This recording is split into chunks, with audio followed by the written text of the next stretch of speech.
Kerala Blasters എഫ്സിക്കെതിരായ കളി കഴിഞ്ഞതിന് ശേഷം മുംബൈ സിറ്റിയിലെ അർജന്റീന സൂപ്പർ താരമായ പെരേര ഡയസിനെ കുറിച്ചുള്ള ഞെട്ടിക്കുന്ന വാർത്തകളാണ് ഇപ്പോൾ സോഷ്യൽ മീഡിയയിൽ പുറത്തേക്ക് വന്നുകൊണ്ടിരിക്കുന്നത്. അപ്പോൾ നമ്മൾ ഇന്നത്തെ ഈ ഒരു വീഡിയോയിൽ നോക്കാൻ പോകുന്നത് പെരേര ഡയസിനെ കുറിച്ചും കൂടാതെ തന്നെ കേരള ബ്ലാസ്റ്റേഴ്സ് എഫ്സിയുടെ അടുത്ത മത്സരത്തിന് മുന്നോടിയായിക്കൊണ്ട് ആശാൻ പറഞ്ഞ വാക്കുകളുമാണ്. നിങ്ങളിൽ ആരെങ്കിലും ഇപ്പോഴും ഈ ചാനൽ സബ്സ്ക്രൈബ് ചെയ്യാതെയാണ് വീഡിയോ കണ്ടുകൊണ്ടിരിക്കുന്നത് എങ്കിൽ ഇപ്പോൾ തന്നെ ഈ ചാനൽ ഒന്ന് സബ്സ്ക്രൈബ് ചെയ്തു വെക്കാനും ശ്രമിക്കുക. അർജന്റീനയിലെ തന്നെ ഒരു മികച്ച ക്ലബ് അത്ലറ്റിക്കോ ലാൻസുമായി Pereira Diaz pre contract sign ചെയ്തു എന്നാണ് ഇപ്പോൾ ലഭിച്ചിട്ടുള്ള വിവരം. അടുത്ത സമ്മറിൽ പെരേര ഡേസ് ടീമിനോടൊപ്പം ഉണ്ടാവുമെന്ന് അത്ലറ്റിക്കോ ലാൻസ് തന്നെ റിപ്പോർട്ട് ചെയ്തിട്ടുണ്ട്. കഴിഞ്ഞ കേരള ബ്ലാസ്റ്റേഴ്സ് എഫ്സിയുമായുള്ള മത്സരത്തിൽ വലിയ ഇമ്പാക്ട് ഒന്നും പെരേര ഡേസിന് ഉണ്ടാക്കിയെടുക്കാൻ സാധിച്ചിട്ടുണ്ടായിരുന്നില്ല. ഡേസിന്റെ ഭാഗത്തു നിന്നും കഴിഞ്ഞ മത്സരത്തിൽ കേരള ബ്ലാസ്റ്റേഴ്സ് എഫ്സിക്കെതിരെ ഒരു ഷോട്ട് മാത്രമാണ് നമുക്ക് കാണാൻ സാധിച്ചിട്ടുണ്ടായിരുന്നത്. എന്നാലും ISL കണ്ടതിൽ വെച്ച് one of the best striker കൂടിയാണ് പെരേര ഡേസ്. ആദ്യം കേരള ബ്ലാസ്റ്റേഴ്സിൽ മികച്ച രീതിയിൽ വലിയ സപ്പോർട്ടോട് കൂടിയായിരുന്നു ഡേസ് കളിച്ചിട്ടുണ്ടായിരുന്നത്. പിന്നീടാണ് താരം ബ്ലാസ്റ്റേഴ്സിൽ നിന്നും മുംബൈയിലേക്ക് ചേക്കേറുന്നത്. മുംബൈ സിറ്റിയിലും താരം വളരെ മികച്ച രീതിയിൽ തന്നെയായിരുന്നു പെർഫോം ചെയ്തിട്ടുണ്ടായിരുന്നത്. നിലവിൽ ഈ ഒരു 10ാം സീസണിൽ താരം ടോപ്പ് സ്കോറർ ലിസ്റ്റിലുമുണ്ട്. 9 മത്സരങ്ങളിൽ നിന്നും 6 ഗോളുകളാണ് താരം തന്റെ പേരിൽ എഴുതി ചേർത്തിട്ടുള്ളത്.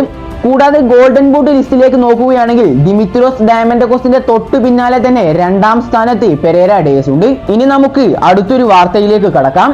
Kerala blasters FC versus Mohun Bagan super giants മത്സരത്തെ കുറിച്ച് ബ്ലാസ്റ്റേഴ്സ് പരിശീലകനായ ഇവാൻ വുക്കോമാനോവിച്ച് പറഞ്ഞ കാര്യങ്ങളാണ് ഇനി നമ്മൾ നോക്കാൻ പോകുന്നത്. ഗോൾ ഇന്ത്യയുടെ റിപ്പോർട്ടിൽ നിന്നും നമുക്ക് മനസ്സിലാക്കാൻ സാധിക്കുന്നത് ഇവാന്റെ അൺലിമിറ്റഡ് ആയ കോൺഫിഡൻസ് ആണ്. മോഹൻ ബഗാനുമായുള്ള മത്സരത്തിന് മുന്നോടിയായുള്ള ആശാന്റെ വാക്കുകൾ ഇപ്രകാരം: മോഹൻ ബഗാൻ സൂപ്പർ ജയൻസ് എന്ന ടീമിനെ നേരിടാൻ ഞങ്ങൾ തയ്യാറാണ്. ഞങ്ങൾക്ക് ഇനിയും 3 പോയിന്റ് ലഭിക്കുവാൻ വേണ്ടി ഞങ്ങൾ പോരാടുക തന്നെ ചെയ്യും.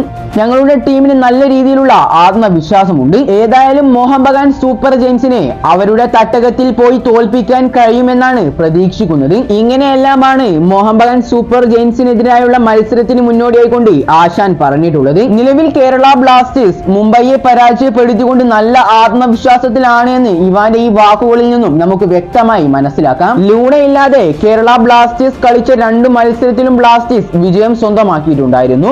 ഇനി ലൂണയില്ലാത്ത 3ാമത്തെ മത്സരം നേരിടാൻ പോവുകയാണ് കേരള ബ്ലാസ്റ്റേഴ്സ്. ലൂണയെ കൂടാതെ കഴിഞ്ഞ മത്സരത്തിൽ പരിക്ക് ബാധിച്ച് കളിക്കളം വിട്ട വിപിൻ മോഹനനും അടുത്ത മോഹൻ ബഗാനെതിരെയുള്ള മത്സരം നഷ്ടമാവുമെന്ന് നമുക്ക് അറിയാൻ സാധിച്ചിട്ടുണ്ട്. ഏതായാലും മോഹൻ ബഗാനെതിരെയുള്ള മത്സരത്തിൽ ബ്ലാസ്റ്റേഴ്സിൽ വിപിൻ മോഹനന്റെ അഭാവം നമുക്ക് വ്യക്തമായി കാണാൻ സാധിക്കുന്നതാണ്. ലൂണയില്ലാത്ത മത്സരങ്ങളിലെല്ലാം ബ്ലാസ്റ്റേഴ്സിനെ സംരക്ഷിച്ചിരുന്നത് വിപിൻ മോഹനനായിരുന്നു. വിപിൻ മോഹനനില്ലാത്തത് ബ്ലാസ്റ്റേഴ്സ് ആരാധകർക്കും എല്ലാവർക്കും തന്നെ ഒരു നിരാശ നൽകുന്ന വാർത്ത കൂടിയാണ്. ഏതായാലും ആശാന്റെ ഈ ഒരു വാക്കിനെ കുറിച്ചുള്ള നിങ്ങളുടെ അഭിപ്രായങ്ങളൊക്കെ നിങ്ങൾ താഴെ കമന്റ് രൂപത്തിൽ രേഖപ്പെടുത്തുക. കൂടാതെ അടുത്ത മോഹൻ ബഗാനെതിരായുള്ള മത്സരത്തിൽ ബ്ലാസ്റ്റേഴ്സ് എത്ര സ്കോറിന് ജയിക്കും എന്നുള്ളതും നിങ്ങളൊന്ന് പ്രെഡിക്റ്റ് ചെയ്ത് കമന്റ് ചെയ്യുക. വീഡിയോയുടെ അവസാനിപ്പിക്കുന്നു. ഇതുപോലുള്ള ബ്ലാസ്റ്റേഴ്സിനെ സംബന്ധിച്ച് ഏറ്റവും പുതിയ വാർത്തകൾക്കായി ഈ ചാനൽ സബ്സ്ക്രൈബ് ചെയ്യൂ.